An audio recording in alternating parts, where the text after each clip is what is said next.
Hey Frag fam, Corbin here again from Northwest Scent. So today we have a pretty interesting video topic in my opinion. I kind of got inspired to do this by watching some other YouTube fragrance reviewers do a similar topic, and I thought it was pretty cool because it gives you a unique insight into their specific taste in fragrance. The topic is going to be my top 5 popular fragrances that I do not enjoy at all. I'm also going to be turning this into an open tag video, so if any of you other YouTube reviewers watching this want to go ahead and do the same video, feel free. If you want to tag others when you do it, go ahead, or you can leave it as an open tag, whatever you guys want. I just think it would be kind of cool to see other people do the same topic and figure out, their specific tastes and whatnot. Additionally, another announcement. I recently created my Facebook fragrance group. So I've been toying with the idea of doing this a while. Finally got all of the artwork and everything designed up, and we executed. So if you guys want to join, the name is Northwest Scent Frag Fam. You can find it down in the link in the description. I would love to see all you guys over there joining. We're actually doing a giveaway for once we hit the 100 member mark. So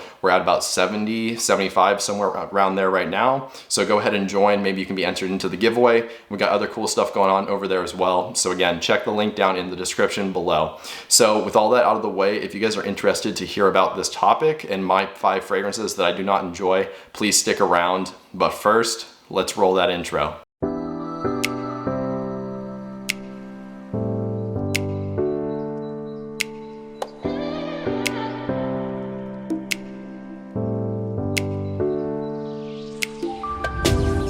All right, welcome back. So like I said, 5 popular fragrances that I do not like at all. So trigger warning, a lot of these, because they are popular, you guys watching this probably do enjoy. Again, this is my personal taste, so I'm not saying these are bad fragrances objectively. I'm just saying subjectively, I do not enjoy these at all. They're ones that I've tried, don't like them. So with that out of the way, we're gonna jump into the video at the number 5 spot.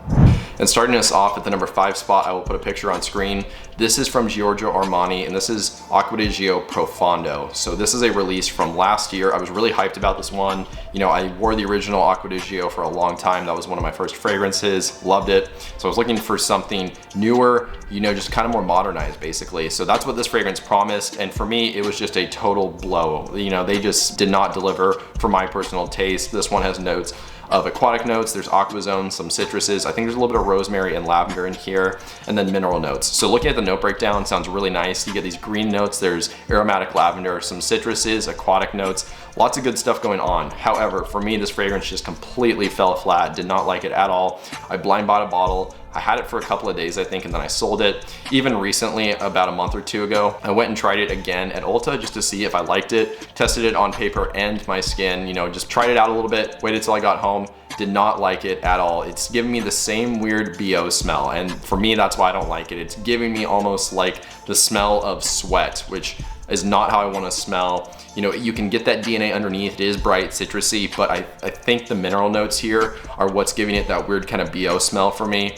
and that's the reason I cannot stand it. So it just smells like an unpleasant version of the original with this like BO smell on top. Do not like Acqua di Gio Profondo at all. I am kind of interested in the new Profondo lights. Maybe that'll be more wearable for me. But again, Acqua di Gio Profondo, do not like that one at all. So that is the fragrance at the number 5 spot. Moving right along, we're at the number 4 spot now. This one is from Kilian, and this is Black Phantom. I know, this is a beloved fragrance. Everybody hypes it up, and that's what made me blind buy it. I didn't even bother testing this one. I was like, man, this is so popular. I'm gonna love this fragrance, guaranteed.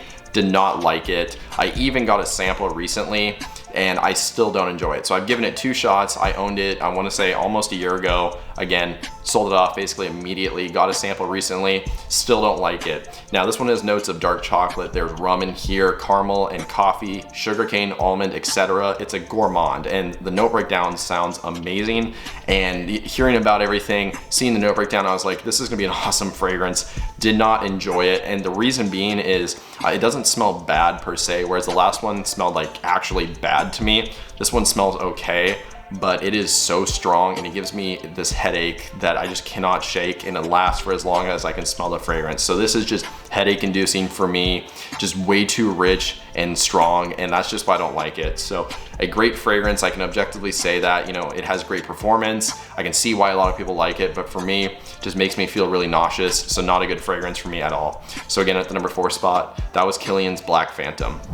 At the number 3 spot, we have a fragrance from Creed. I've talked about this one before. I don't really like it that much. This is Silver Mountain Water. So this is a very popular fragrance. Obviously not as much so as Aventus per se, but this is definitely one of the more talked about Creed fragrances. For me, I definitely prefer Himalaya, which is a very similar fragrance to this one. And there's only one real reason why I don't like this. It has this weird inky smell to it, which I cannot get behind it at all. I think it's coming from the tea note in this fragrance. There's also blackcurrant in here, bergamot, musk, some sandalwood, a little bit of petitgrain. So it is bright, it is citrusy, it's got this kind of creamy woodiness, but that tea note here gives it this really weird like pen ink smell, and I just can't get behind it.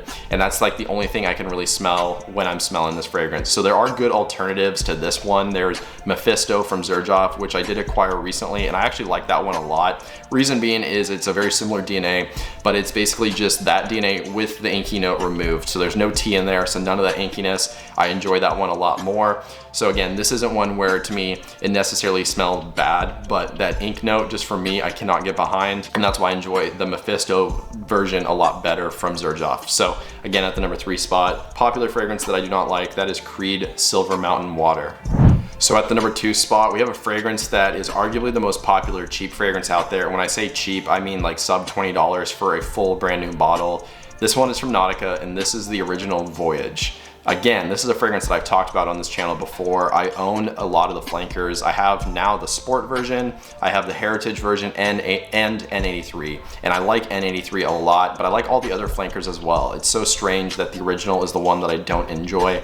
I think part of the reason that I can't really get behind this fragrance is just because I've smelled it a ton. I had coworkers that wore it, friends that wore it. I've smelled it everywhere. On top of that, the DNA to me is just really boring. This is one where it doesn't smell bad to me at all. It's just so boring that I could never see myself wearing it. This one has dominant notes of apple, green leaf, and then musk. So it's not even that aquatic, which is kind of weird. I think it's a line that's going after like an aquatic feel, hence the name Voyage, but there's no aquatic notes here, and it really shines through in the fragrance as so. It's not really watery or anything. It's just kind of light, a little bit fruity, kind of has this metallic feel to it in a way, and that's basically it. It just falls flat for me. There's nothing super unique here.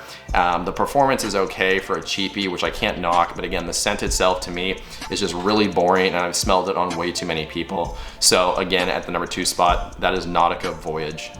So at the number 1 spot, we have probably the most surprising pick for this list. Like I said, these are all pretty popular fragrances, so these are probably all somewhat surprising. However, this one is so popular. This is in seemingly 95% of people's collections. It was in my collection at one point. Got rid of it, boring, just don't like it. This is from Dior, this is Sauvage, and specifically the Eau de Toilette version. So this was one of my first fragrances, I think like many people, and you know, it smelled nice, especially when I was a newbie, but after getting into more stuff that has more depth and just different scent structures, you know, different styles of fragrance, not just freshies, this one got really boring really quick, and I kind of started realizing that to me it smelled very synthetic. So this one has bergamot in it, there's pepper, Sichuan pepper, a little bit of lavender, a lot of ambroxan, and I think, you know, ambroxan, Dior Sauvage, it's pretty synonymous. Everybody knows it for having this just heavy, sharp, metallic note coming from that ambroxan, and to me, that's part of the reason why I don't like it. I don't like fragrances that are ultra metallic smelling or inky, so that's why I don't like Silver Mountain Water. There are some metallic smelling fragrances that I do enjoy, but they're not super heavy in that aspect, just a little bit. This one to me, like I said, too sharp, too metallic smelling, and honestly too synthetic smelling to me. It really does smell very chemically, not high quality, and that's just why I can't get behind it. Objectively, yes, great fragrance, and to me, again, this isn't one where it smells bad, but it doesn't smell good, if you know what I mean. So a very popular fragrance, it's done well for itself, but this is a fragrance you will never find in my collection. I do like the Eau de Parfum and the Parfum versions a little bit, don't own them. I might be open to buying one of those eventually, but in the meantime, I don't own any of the Dior Sauvage fragrances, and I could never see myself getting the Eau de Toilette version again. So again, here at the number 1 spot, that was Dior Sauvage, the Eau de Toilette. Well, there you guys go. Those are 5 popular fragrances that I do not like at all. Be sure down in the comments to let me know some popular fragrances that you guys cannot get behind. I hope you guys enjoyed this video, and if you did, I would really appreciate dropping a like just to show your support, and then that way more people can see my videos on YouTube. Additionally, if you want to write a comment, maybe just let me know your thoughts, as well as some new video ideas or topics, that would be great too. And since you're down there doing all that stuff, if you've not already, if you could hit the subscribe button and then the bell notification, that would be amazing. That way you stay up to date on new videos whenever they get released going forward. But with all that out of the way, that's all I really have for you guys today. So I hope you have a good one. Stay healthy, stay wealthy, and smell great.